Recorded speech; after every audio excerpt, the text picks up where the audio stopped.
नमस्कार दोस्तों, क्राइम तक में आप सबका स्वागत है। मैं हूं सुप्रतिम बैनर्जी। आज जुर्म की एक ऐसी कहानी जो सुलझ कर भी अनसुलझी है। इस केस को इन्वेस्टिगेट करते हुए मुंबई पुलिस को 14 महीने का वक्त गुजर चुका है, मगर पुलिस जो है इस मामले को अब भी पूरी तरह सुलझा नहीं पाई है। क्यों ये मामला इतना कॉम्प्लिकेटेड है? क्या है ये मामला? कहां की कहानी है? पूरी बात आइए आपको सिलसिलेवार तरीके से बताता हूं। लेकिन इस कहानी की शुरुआत करने से पहले आप सबको मैं 26 जनवरी यानी गणतंत्र दिवस की बहुत बहुत बधाई देना चाहता हूं। मेरी ओर से और पूरे क्राइम तक परिवार की ओर से आप सबको ढेर सारी शुभकामनाएं और बधाइयां। साथ ही मैं ये भी बताना चाहता हूं कि आज का दिन जो है छुट्टी का दिन है, खासकर क्राइम तक की टीम के लिए और मेरे लिए। तो ऐसा हो सकता है कि 27 जनवरी को आपको मेरा कोई वीडियो देखने को न मिले, तो उस वजह से मैं आप लोगों से पहले ही जो है अपनी हाज़िरी माफ़ी भी लगाना चाहता हूं। और अगर मुमकिन हुआ कि 26 जनवरी के रोज़ भी ऐसा कुछ सीक्वेंस बना कि मैं अपनी कहानी रिकॉर्ड कर पाया, वीडियो रिकॉर्ड कर पाया, तो बहुत मुमकिन है कि 27 को भी आप देखेंगे। लेकिन अभी वो मामला 50-50 है, तो इसीलिए अगर 27 को मैं नज़र ना आऊँ तो प्लीज़ मेरा जो एब्सेंस है उसे कंसीडर कीजिएगा। अब आइए इस पूरे वाक़ये की शुरुआत करते हैं। इस कहानी की शुरुआत होती है आज से कोई 14 महीने पहले, यानी 29 नवंबर 2021 को। मुंबई के बोईसर इलाके में एक परिवार रहता है और उस परिवार में एक बेटी है, 22 साल की एक लड़की, जिसका नाम है सदिच्छा साने। सदिच्छा साने 29 नवंबर 2021 को मुंबई के अपने घर से सुबह तकरीबन 9 साढ़े 9 बजे निकलती है। इस रोज़ उसे मुंबई के जेजे हॉस्पिटल जाना है, क्योंकि जेजे हॉस्पिटल में उसके प्रीलिम्स के एग्ज़ाम हैं जिसमें उसे शामिल होना है। तो घर से सुबह जब वो तैयार होकर निकलती है तो घर वालों को बताती है कि वो एग्ज़ाम देने जा रही है और घर वाले उसे विश करते हैं, बेस्ट ऑफ लक, और वो लड़की अपने घर से निकल जाती है। इसके बाद वो कहाँ जाती है, किससे मिलती है, घर वालों को कुछ पता नहीं चलता है। और वो फिर 29 की रात को भी लौटकर नहीं आती, फिर 30 को भी नहीं आती, और फिर उसकी गुमशुदगी जो है एक अंतहीन रहस्य बनकर रह जाती है। घर वाले जब 29 की रात को उनकी बेटी नहीं आती है तो वो बहुत परेशान होते हैं, मोबाइल पर फ़ोन करते हैं, लेकिन मोबाइल स्विच ऑफ आता है। और तब अगले दिन यानी 30 तारीख को घर वाले बोईसर पुलिस थाने में अपनी बेटी की गुमशुदगी के लिए शिकायत दर्ज करवाते हैं। और जैसा कि आमतौर पर गुमशुदगी के मामलों में होता है, पुलिस इस मामले पर भी कुंडली मारकर बैठ जाती है और तफ्तीश 1 इंच भी आगे नहीं बढ़ती। सदिच्छा जो लड़की है जो गायब हुई है, उसके बारे में और उसके परिवार वालों के बारे में मैं आपको बताना चाहता हूं। उसके बाद हम ये कहानी आगे बढ़ाएंगे। सदिच्छा के पिता का नाम है मनीष साने, और मनीष के अलावा उनकी बीवी भी घर में है, यानी सदिच्छा की माँ। और मनीष की 80 साल की बुजुर्ग माताजी यानी सदिच्छा की दादी भी उनके फैमिली में हैं। यानी ये 4 लोगों का परिवार है, और जो एक खुशहाल परिवार है, किसी बात की कोई दिक्कत नहीं है। और सदिच्छा जो है वो MBBS की पढ़ाई कर रही है। अब सदिच्छा तो गायब हो गई। गायब होने के बाद उन्होंने पुलिस में कंप्लेंट की, लेकिन पुलिस ने कोई सुनवाई नहीं की। बोईसर पुलिस ने शुरुआती दिनों में उसे ढूंढने में कोई ज़्यादा दिलचस्पी नहीं दिखाई। हार कर जो पिता हैं मनीष साने, वो मुंबई में एक BJP की लीडर हैं जिनका नाम है चित्रा वाघ। वो चित्रा वाघ से जाकर मिलते हैं और उनसे गुजारिश करते हैं कि उनकी बेटी गायब है, उसे ढूंढने में मदद कीजिए। तो चित्रा वाघ जो है एक नेता होने के नाते उनकी मदद करती हैं, और मदद करने के बाद जब वो पुलिस से कहती हैं तो पुलिस तकरीबन 1 महीने बाद जाकर 10 दिसंबर 2021 को उस लड़की की गुमशुदगी की रिपोर्ट दर्ज करती है। और इसी के साथ इस मामले का फॉर्मल इन्वेस्टिगेशन शुरू होता है। इसी के साथ बोईसर पुलिस जो है वो अनमने ढंग से ही सही, काहिली भरे रवैये से ही सही इस मामले की जांच शुरू करती है। और जांच की शुरुआत करती है सदिच्छा को फॉलो करने से, यानी उसकी जो ट्रेलिंग है उससे। ट्रेलिंग कैसे हो सकती है? एक लड़की जो गायब हो गई है तो उसकी ट्रेलिंग हो सकती है CCTV फुटेज से। सदिच्छा कब घर से निकली, कहाँ गई, अगर उसने कोई पब्लिक कन्वेंस का इस्तेमाल किया तो कौन सा पब्लिक कन्वेंस उसने लिया, कहाँ पर उतरी, किससे मिली, ये सारी चीज़ें जो है पुलिस सीसीटीवी फुटेज के ज़रिए ट्रैक करने का फैसला करती है। और इस कोशिश में पुलिस को कई बातें पता भी चलती हैं। ये पता चलता है कि सदिच्छा जो है वो विरार रेलवे स्टेशन से एक ट्रेन पर बैठती है और बैठने के बाद वो अंधेरी में उतर जाती है। और ये वक्त है सुबह का, वही तकरीबन 10 साढ़े 10 बजे के आसपास। अंधेरी में उतरने के बाद वो फिर से एक और ट्रेन पर सवार होती है और इस ट्रेन से वो बांद्रा तक का सफ़र पूरा करती है। यानी विरार से अंधेरी, अंधेरी में ट्रेन चेंज करके बांद्रा, बांद्रा में वो ट्रेन से उतरती है और ट्रेन से उतरने के बाद वो एक ऑटो रिक्शा में बैठकर कहीं जाती हुई दिखाई देती है। और ये सारा ट्रेल जो है वो सीसीटीवी का वो पुलिस को एक एविडेंस के तौर पर, एक फुटेज के तौर पर पुलिस को मिल जाता है, पुलिस के हाथ लगता है। अब उस ऑटो को जब पुलिस फॉलो करती है सीसीटीवी के सहारे से तो पता चलता है कि वो ऑटो बांद्रा में बैंड स्टैंड की तरफ गई है और बैंड स्टैंड में सी बीच की तरफ, यानी जो समंदर का किनारा है, सी बीच की तरफ जो है वो ऑटो में बैठकर सदिच्छा जाती हुई दिखाई देती है। और इसके बाद सदिच्छा, इस तरह के एविडेंस पुलिस को मिलते हैं कि इसके बाद सदिच्छा जो है वो उसी बैंड स्टैंड में जो सी बीच है वहाँ पर उतर जाती है ऑटो से और ऑटो वाला वहाँ से आगे निकल जाता है। पुलिस इस मामले की जांच करते हुए सीसीटीवी फुटेज के सहारे इतनी बातें तो पता लगा लेती है और इस इन्वेस्टिगेशन से ये भी बात साफ होती है कि उसकी जो लास्ट लोकेशन है वो बांद्रा का बैंड स्टैंड ही है, बैंड स्टैंड बीच ही है। इसके बाद पुलिस इसको रिकन्फर्म करने के लिए उसके मोबाइल फ़ोन को सर्विलांस पर लेती है, लेकिन चूंकि मोबाइल फ़ोन स्विच ऑफ है तो उसकी सीडीआर निकालती है और जो सर्विस प्रोवाइडर है उससे ये जानने समझने की कोशिश करती है पुलिस कि 29 नवंबर को सदिच्छा अपने घर से निकलने के बाद किन किन जगहों पर ट्रैवल कर रही थी और बांद्रा बैंड स्टैंड के बाद वो कहाँ गई। तो पुलिस ने जब मोबाइल फ़ोन की लोकेशन को ट्रैक किया तो उसे पता चला कि वो वाकई विरार से होते हुए अंधेरी, अंधेरी से बांद्रा, बांद्रा से बैंड स्टैंड और बैंड स्टैंड में फिर दिन भर उसका मोबाइल फ़ोन एक्टिव रहता है और रात के तकरीबन 3 बजे तक उसके मोबाइल फ़ोन को पुलिस बांद्रा के बैंड स्टैंड में ही एक्टिव हालत में पाती है। कहने का मतलब ये कि वो अपने घर से निकलने के बाद बांद्रा जाती है और बैंड स्टैंड में ही दिन भर रहती है और देर रात तक रहती है। एक ध्यान देने वाली बात यह है कि प्रीलिम्स का एग्ज़ाम है, लेकिन उसने एग्ज़ाम देने के लिए जो है वो जे हॉस्पिटल नहीं जाती, बल्कि दिन भर सी बीच के आसपास ही वो घूमती रहती है। ये अपने आप में एक अजीब बात है और रहस्यमयी बात भी है। एक स्टूडेंट जो MBBS परसू कर रही हो, पढ़ रही हो, अगर वो एग्ज़ाम देने की जगह सी बीच जाकर घूम रही है और देर रात तक वहाँ रह रही है, घर वालों से बात नहीं कर रही है, तो इसके पीछे क्या रहस्य है, ये अपने आप में एक इम्पॉर्टेंट बात है। अब इतना सब कुछ तो पुलिस पता लगा लेती है, लेकिन बांद्रा बैंड स्टैंड के बाद वो लड़की कहाँ गई ये कोई नहीं जानता है और बोईसर की पुलिस इस मामले की छानबीन करके, जांच करके थक चुकी होती है और उसके बाद इस मामले की जांच बांद्रा पुलिस के हवाले कर दी जाती है। बांद्रा पुलिस भी इस मामले की तफ्तीश शुरू करती है, लेकिन बहुत ज़्यादा आगे नहीं बढ़ पाती और वो भी अपनी तफ्तीश जो है उसी बैंड स्टैंड के इलाके तक ले जा सकती है और उसके आगे वो नहीं बढ़ पाती। फाइनली इस मामले की जांच मुंबई पुलिस के क्राइम ब्रांच के हवाले की जाती है और क्राइम ब्रांच यूनिट 9 को ये केस सौंपा जाता है। अब यूनिट 9 की पुलिस जो है वो इस मामले की तफ्तीश शुरू करती है और बांद्रा बैंड स्टैंड के लोकेशन पर ही उसका पूरा फोकस होता है, क्योंकि एक बात तो साफ है कि उसके घर से वो निकलने के बाद बांद्रा बैंड स्टैंड तक आई थी। ये सारी चीज़ें अब तक की तफ्तीश में साफ हो चुकी है, तो इसीलिए दूसरे कहीं जाने और दूसरे कहीं इन्वेस्टिगेशन करने का कोई मतलब नहीं बनता है।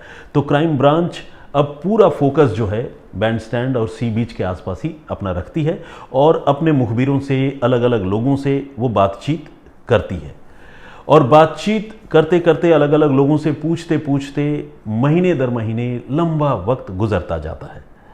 और इसके बाद पुलिस को आज से कुछ महीने पहले इस केस में एक इंसान के बारे में, एक किरदार के बारे में पता चलता है। ये किरदार कौन है? ये किरदार है मिट्ठू सिंह। मिट्ठू सिंह तकरीबन 35 साल की उम्र का एक शख्स है जो बांद्रा के बैंड स्टैंड में उस रोज़ सी बीच पर मौजूद था और ये समंदर के किनारे लाइफ गार्ड के तौर पर तैनात था। उस रोज़ उसकी लाइफ गार्ड के तौर पर वहीं बैंडस्टैंड के बीच पर ड्यूटी थी। पुलिस को यह पता चलता है कि 29 नवंबर की रात को ये लड़की मिट्ठू सिंह के साथ वहाँ बैंडस्टैंड बीच पर देखी गई थी और कई ऐसे चश्मदीद थे जिन्होंने मिट्ठू सिंह को सदिच्छा के साथ बात करते हुए, घुलते मिलते हुए देखा था और इन चश्मदीदों ने पुलिस को ये बात बताई थी। कुछ मुखबिरों से भी पुलिस को ये बात पता चली और इसके बाद पुलिस ने मिट्ठू सिंह के बारे में और ज़्यादा जानकारी जुटाने की शुरुआत की। जब जानकारी पुलिस ने जुटाई तो पुलिस को पता चला कि मिट्ठू सिंह वाकई उस रोज़ न सिर्फ सदिच्छा से मिला बल्कि सदिच्छा के साथ रात को तकरीबन 3 साढ़े 3 बजे तक वो बात करता रहा और उसने उस लड़की के साथ अपने मोबाइल फ़ोन से कुछ सेल्फीज़ भी क्लिक किए थे। यानी उस लड़की के साथ मिट्ठू की मुलाकात हुई थी और मुलाकात के साथ साथ दोस्ती भी हो गई थी। पुलिस को मिट्ठू सिंह के बारे में जब ये जानकारी मिली तो पुलिस ने मिट्ठू सिंह को उठा लिया। उठाने के बाद उससे पूछताछ की और उससे पूछा कि सदिच्छा कहाँ गई, आखिरी बार तुम उसके साथ थे, तुमने उसके साथ सेल्फी भी ली, क्या मामला है, अगर तुमने सदिच्छा को कहीं गायब किया है या उसकी जान ली है या उसके साथ कोई हादसा हुआ है तो हमें बताओ। मगर मिट्ठू सिंह ने हर बार पुलिस की पूछताछ में यही जवाब दिया कि वो सदिच्छा को जानता तो ज़रूर है और जानता भी उसी दिन से है जिस दिन उसकी सदिच्छा से मुलाकात हुई थी। इससे पहले वो कभी नहीं मिले और उस रोज़ सदिच्छा के साथ वो देर रात तक बातचीत करता रहा, लेकिन इसके बाद रात को वो अपने घर चला गया। जब उसकी ड्यूटी का टाइम ओवर हो गया उसके बाद वो देर रात को अपने घर चला गया और सदिच्छा भी जो है लास्ट टाइम उससे जो मिली उसका लोकेशन बांद्रा बैंडस्टैंड ही था। वो सदिच्छा कहाँ गई उसे इसके बारे में कोई जानकारी नहीं है। मिट्ठू सिंह ने सबूत के तौर पर एक एविडेंस भी दिखाया, एक प्रूफ भी दिखाया जिसमें उसने बताया कि उसने घर जाने के बाद 30 नवंबर को अपने फेसबुक से सदिच्छा को एक फ्रेंड रिक्वेस्ट भी भेजी थी, लेकिन वो फ्रेंड रिक्वेस्ट जो है सदिच्छा ने कबूल नहीं की थी और ये फ्रेंड रिक्वेस्ट भेजना मिट्ठू सिंह के मुताबिक इस बात का एविडेंस है कि वो घर आ गया था और सदिच्छा को वहीं बैंडस्टैंड पर छोड़ कर आया था। इससे आगे और इससे ज़्यादा वो कुछ नहीं जानता है। अब पुलिस को लग रहा था कि ये लड़का ज़रूर कुछ छिपा रहा है, सदिच्छा के बारे में कुछ ऐसा सच है जो वो नहीं बता रहा है। तो पुलिस ने ये फैसला किया कि वो अब मिट्ठू सिंह का नार्को एनालिसिस टेस्ट करेगी और उसका ब्रेन मैपिंग भी करवाएगी। आप नार्को एनालिसिस टेस्ट और ब्रेन मैपिंग के बारे में कई बार जान चुके हैं। ब्रेन मैपिंग में बेसिकली इंसान के दिमाग में कोई सवाल पूछने पर जिस तरह के रिएक्शंस होते हैं उन रिएक्शंस को मॉनिटर करने का एक टेक्निकल सिस्टम है जिसमें कुछ सेंसर्स इंसान के सिर में फिट कर दिए जाते हैं और ये फॉरेंसिक इन्वेस्टिगेशन का एक तरीका है। ठीक इसी तरह से नार्को एनालिसिस टेस्ट में भी कंट्रोल्ड सिचुएशन में साइकोट्रोपिक ड्रग जो है वो सब्जेक्ट को यानी किसी भी इंसान को दिया जाता है और जब वो अर्ध बेहोशी की हालत में होता है तो उससे पूछताछ करके किसी भी विशेष घटनाक्रम के बारे में राज उगलवाने की, जानने की कोशिश की जाती है। तो कोर्ट से इजाज़त लेकर मुंबई पुलिस की क्राइम ब्रांच मिट्ठू सिंह का नार्को एनालिसिस और ब्रेन मैपिंग टेस्ट करवाती है। लेकिन मिट्ठू सिंह इतने सख्त कसौटी में कसे जाने के बावजूद, इतने सारे टेस्ट से गुजरने और इतने लंबे इंटरोगेशन के बावजूद मिट्ठू सिंह से सदिच्छा की गुमशुदगी के बारे में पुलिस कोई खास राज नहीं उगलवा पाती है। पुलिस को कुछ ज़्यादा उसके बारे में पता नहीं चल पाता है और इस तरह कई महीने का वक्त और गुजर जाता है और तब आता है वक्त जनवरी महीने का, इस साल के जनवरी महीने का। और इसी साल के जनवरी महीने में यानी जब वो लड़की गायब हुई थी, गुम हुई थी, उसके 14 महीने बाद क्राइम ब्रांच फाइनली उसी मिट्ठू सिंह को गिरफ्तार करती है और मिट्ठू सिंह के साथ साथ पुलिस उसके एक साथी जब्बार अंसारी को भी पकड़ती है। मिट्ठू सिंह पर क्राइम ब्रांच ये इल्ज़ाम लगाती है कि मिट्ठू सिंह ने सदिच्छा का कत्ल कर दिया है और कत्ल करने के बाद सबूत मिटाने में उसके दोस्त, उसके साथी जब्बार सिंह ने मिट्ठू की मदद की थी और इसी जुर्म में पुलिस मिट्ठू और जब्बार दोनों को गिरफ्तार करती है। पुलिस ये बताती है कि उसके पास ऐसे चश्मदीद और ऐसे लोग मौजूद हैं जिन्होंने मिट्ठू को आखिरी बार सदिच्छा के पीछे पीछे सी बीच पर बैंडस्टैंड में समंदर की लहरों की तरफ चट्टानों के बीच से होते हुए जाते हुए देखा था। और इसके बाद मिट्ठू सिंह तो वापस आ गया, लेकिन वो लड़की जो है समंदर की तरफ से वापस आती हुई नहीं दिखाई दी। और ये इस बात का एविडेंस है कि मिट्ठू सिंह के पीछा करने के बाद सदिच्छा कहीं समंदर में ही गायब हो गई और उसकी मौत हो गई। और अब जब हमने मिट्ठू सिंह को गिरफ्तार कर लिया है और उससे पूछताछ की है तो उसने सदिच्छा का कत्ल करने की बात कबूल की है। हालांकि इससे पहले मिट्ठू सिंह ने अपने बयान में ये बताया था कि सदिच्छा उस रोज़ बैंडस्टैंड सी बीच की तरफ आने के बाद समंदर की तरफ जा ज़रूर रही थी और वो काफ़ी दूर आगे निकल गई थी। चूँकि लाइफ गार्ड के तौर पर इसकी वहाँ पर ड्यूटी थी तो उसने उस रोज़ सदिच्छा को पीछे से पकड़ लिया था और उसे रोकने की भी कोशिश की थी। तब सदिच्छा ने कथित तौर पर उससे ये कहा था कि वो खुदकुशी करने नहीं जा रही है, इसीलिए उसे रोकने टोकने या पकड़ने की ज़रूरत नहीं है। और बाद में सदिच्छा के साथ वो देर तक वहीं सी बीच में बैठकर बात भी कर रहा था और वहाँ उसने सेल्फी भी ली थी। तो ये तो मिट्ठू सिंह की कहानी है जो उसने पुलिस को सुनाई थी। लेकिन पुलिस का ये कहना है कि आखिरी बार वो लड़की सी बीच की तरफ समंदर की तरफ ही गई थी और मिट्ठू सिंह उसका पीछा कर रहा था। मिट्ठू सिंह बाद में वापस आ गया लेकिन वो लड़की वापस नहीं आई और ये इस बात का प्रमाण है कि मिट्ठू ने ही सदिच्छा की हत्या की है। लेकिन यहाँ बात सिर्फ हत्या करने की नहीं है। हत्या करने के बाद मिट्ठू सिंह ने जो बात पुलिस को बताई वो और चौंकाने वाली है। हालांकि मिट्ठू सिंह का ये जो एक्सेप्टेंस है, ये जो कबूलनामा है, वो मिट्ठू सिंह ने डायरेक्ट मीडिया को या किसी और को नहीं बताया है, बल्कि पुलिस इस बात को बता रही है। क्राइम ब्रांच का ये कहना है कि मिट्ठू सिंह ने न सिर्फ उस रात सदिच्छा की हत्या की, बल्कि हत्या करने के बाद उसने खुद लाइफ जैकेट पहनी और सदिच्छा की लाश को लेकर वो समंदर में तैरता हुआ तकरीबन 150 मीटर आगे, समंदर के किनारे से अंदर 150 मीटर आगे गया और उसने लड़की की लाश, सदिच्छा की लाश, वहीं समंदर में 150 मीटर दूर जाकर गहरे पानी में फेंक दी और फिर वहाँ से खुद तैरता हुआ वापस आ गया और वापस आने के बाद वो अपने घर चला गया। और इस तरह मिट्ठू सिंह ने न सिर्फ सदिच्छा की हत्या की बल्कि उसकी लाश को भी ठिकाने लगाया और वो भी समंदर के 150 मीटर अंदर। और इस मामले का खुलासा पुलिस ने किया 14 महीनों के बाद। ये तरीका कुछ कुछ वैसा ही है, आप लोगों को याद आ रहा होगा जिस तरह से आतंकी ओसामा बिन लादेन को उसकी हत्या करने के बाद, मतलब उसे एक एनकाउंटर में मार गिराने के बाद अमेरिकी नेवी सील ने समंदर में दफना दिया था ताकि किसी को उसके बारे में पता न चले और कोई उसकी डेड बॉडी रिकवर न कर सके। मिट्ठू सिंह ने जिस तरह से इस लड़की की हत्या की, अगर मैं पुलिस की कहानी पर यकीन करूं, तो उसके बाद हत्या करने के बाद उसने कुछ कुछ उसी तरीके से इसकी लाश को डीप इनसाइड सी, गहरे समंदर में अंदर की तरफ ले जाकर फेंक दिया था और उसके बाद किसी को सदिच्छा के बारे में कोई जानकारी नहीं मिली। अब ये कहानी अगर पुलिस की तफ्तीश की बात करें तो ये क्लियर हो गई। वो कहानी ये है कि लड़की अपने घर से निकली, समंदर के किनारे गई, वहाँ एक लाइफ गार्ड मिला, उससे उसकी दोस्ती हुई और लाइफ गार्ड ने इसी दोस्ती के बाद अचानक धोखे से उस लड़की की हत्या कर दी और हत्या करने के बाद उसकी लाश समंदर में फेंक दी। लेकिन सबसे बड़ा सवाल ये उठता है कि इस आदमी ने सदिच्छा की हत्या क्यों की।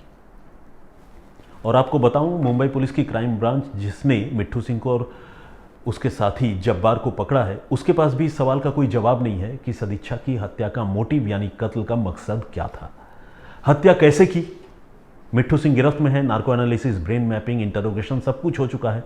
चश्मदीद मौजूद हैं जो बता रहे हैं कि मिट्ठू सिंह के साथ उन्होंने सदिच्छा को देखा था आखिरी बार, लेकिन हत्या कैसे की इसका जवाब भी पुलिस के पास नहीं है। और तो और सदिच्छा जिंदा है या मर गई ये भी प्रूव करने के लिए पुलिस के पास अब तक की तफ्तीश में कोई एविडेंस नहीं है, क्योंकि सदिच्छा की लाश पुलिस अब तक बरामद नहीं कर सकी है। और अगर वाकई सदिच्छा की हत्या 29 नवंबर 2021 को हुई है और आज हम 2023 जनवरी में सदिच्छा के कत्ल के बारे में बात कर रहे हैं, तो आप समझिए कि समंदर के अंदर तकरीबन 14 महीने पहले अगर कोई लाश फेंकी गई है तो क्या उसका कोई भी हिस्सा अभी बचा होगा।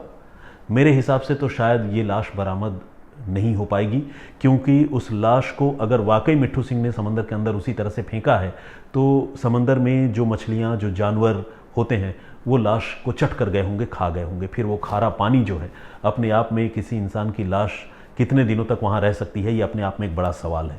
तो अगर सदिच्छा का कत्ल हुआ तो उसकी लाश कहाँ है, अगर सदिच्छा का कत्ल हुआ तो कत्ल करने के पीछे का मकसद क्या है? अगर सदिच्छा का कत्ल हुआ तो कत्ल कैसे हुआ? ये बहुत बड़ा सवाल है। साथ ही सवाल ये भी है कि अगर मिट्ठू ने वाकई सदिच्छा का कत्ल किया तो अगले दिन उसने सदिच्छा को फ्रेंड रिक्वेस्ट क्यों भेजी? क्या उस लड़की का कत्ल करने के बाद अपने हक में, अपनी बेगुनाही के हक में कोई दलील तैयार करने के लिए उस आदमी ने सदिच्छा को फेसबुक पर फ्रेंड रिक्वेस्ट भेजी थी? ये भी एक बड़ा सवाल है।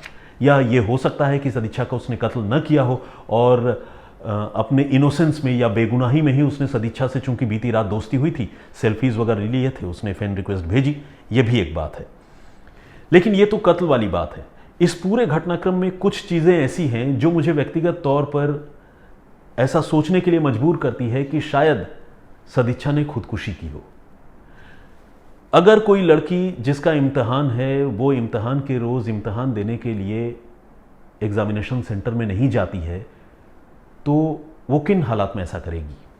आम तौर पर लोग अपने स्टडीज़ को लेकर बहुत सिंसियर होते हैं और ख़ासकर जब MBBS जैसी पढ़ाई कोई कर रहा हो तो वो ऑब्वियसली एक सीरियस और सिंसियर लड़की होगी।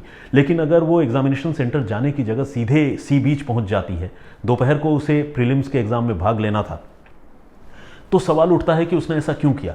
कहीं ऐसा तो नहीं कि अपने इम्तहान की तैयारी वो सही तरीके से नहीं कर पाई थी? और कहीं ऐसा तो नहीं कि वो वाकई समंदर में, सी बीच में जाकर समंदर में डूब कर जान देना चाहती थी? कहीं ऐसा तो नहीं कि ये जो मिट्ठू सिंह लाइफ गार्ड है उसने वाकई उसे बचाने की कोशिश की और उसके बाद उसकी और सदिच्छा की दोस्ती हो गई?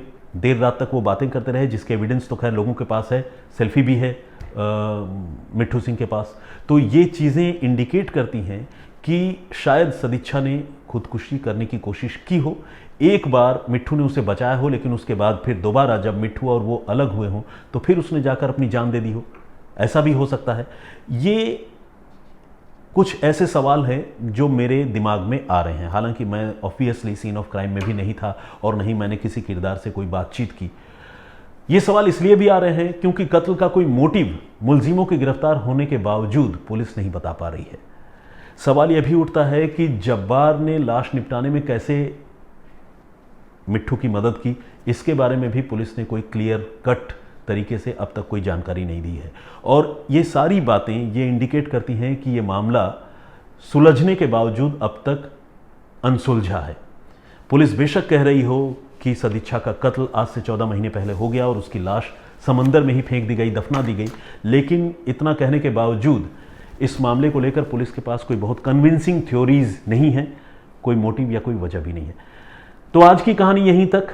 एक तरह से ये अनसॉल्व मर्डर मिस्ट्री या अनसॉल्व केस ऑफ डिसअपियरेंस यानी गुमशुदगी का या कत्ल का अनसुलझा मामला है।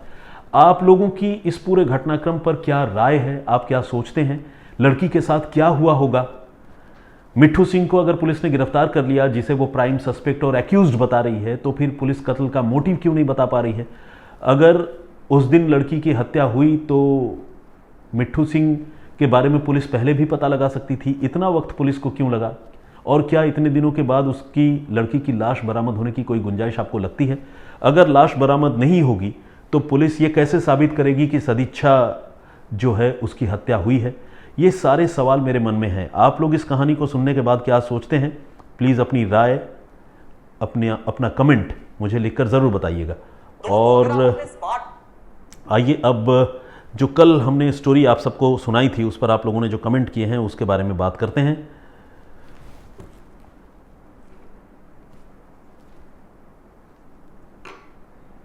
एक यूज़र हैं जिन्होंने अपना नाम तो क्लियर नहीं लिखा है, लेकिन उन्होंने लिखा है कि आपकी आवाज़ बहुत दमदार है। 1 बजे दोपहर को आपकी स्टोरी और रात को 9 बजे शमसर की कहानी का उनको इंतज़ार रहता है। और उन्होंने जय भारत भी लिखा है, जय हिंद भी लिखा है, लेकिन उनका नाम जो है वो डिस्प्ले नहीं हो रहा है। यूज़र आईडी में कुछ अल्फ़ा न्यूमेरिक चीज़ें दिख रही हैं तो मैं नाम नहीं पढ़ पा रहा हूँ। कमलेश चावड़ा गुजरात से हमेशा कमेंट करते हैं और उन्होंने आज भी कमेंट किया है। अभिजीत भौमिक ने भी कमेंट किया है। उन्होंने लिखा है बांग्ला में कि मैं कैसा हूँ और प्रजातंत्र दिवस की सारे भारतीयों को, गणतंत्र दिवस की सारे भारतीयों को और ऑब्वियसली क्राइम तक को और हम सारे लोगों को भी उन्होंने बधाई दी है। तो आप लोगों को भी बधाई हो बहुत बहुत। हाँ, काइनो इन्होंने थैंक यू सुप्रतिम दा लिखा है, आपके विश की वजह से मेरे वाइफ की नाराज़गी खत्म हो गई। अरे कमाल है, ये तो वाकई बहुत बात है। इसका मतलब आपकी वाइफ बहुत ज़्यादा नाराज़ नहीं थी। ये भी मैं कहना चाहूँगा, वरना मेरी क्या बिसात कि मेरे कहने से आपकी वाइफ जो है आपसे नाराज़गी उनकी दूर हो जाए। लेकिन अगेन आपको तो मैं बधाई देना चाहूँगा ही, लेकिन साथ में आपकी वाइफ ने ये जो बड़ा दिल दिखाया है और अपनी नाराज़गी उन्होंने आपसे ख़त्म कर ली है, ये बहुत अच्छी बात है। आपको बहुत बहुत बधाई हो इस बात के लिए। अरुण मीना जी का भी कमेंट आया है, नहीं आरू मीना, खैर इन्होंने कहा है कि नॉट इंटरेस्टेड, इन्हें मेरी कहानी में और मेरे वीडियोस में मज़ा नहीं आया। लेकिन खैर वो उनकी इच्छा है, इस पर कोई ज़ोर नहीं है और उनके कमेंट का भी मैं स्वागत करता हूं। जगजीत सिंह साहब ने कमेंट किया है, इन्होंने सत श्रीकाल लिखा है और बरनाला पंजाब से अपने आप को बताया है। सोनिका अमित सिंह जी ने भी कमेंट किया है, बहुत बहुत स्वागत आपका। इन्होंने एडवांस में हैप्पी रिपब्लिक डे कहा है। पुलिस का काम बहुत सराहनीय है, इन्होंने लिखा है। कल हमने जो स्टोरी आप सबको सुनाई थी, उस स्टोरी में एक सेकंड का मुझे वक्त दीजिएगा।